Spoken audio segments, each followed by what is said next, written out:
صالح علیہ السلام کو سمود کی طرف بھیجا گیا، اور صالح علیہ السلام نے اللہ کا پیغام بڑے اچھے انداز سے اپنی قوم کو پہنچایا۔ قوم نے بھی صالح علیہ السلام کو جھٹلایا،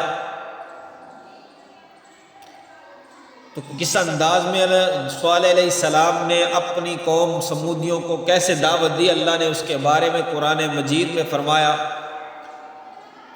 کذبت ثمود المرسلین، سمودیوں نے بھی رسولوں کو جھٹلایا، اذ قال لهم اخوهم صالح الا تتقون،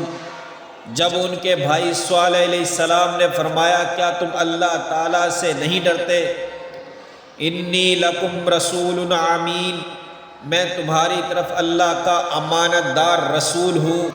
فاتقوا اللہ واطیعون، تو تم اللہ سے ڈرو اور میرا کہا مانو،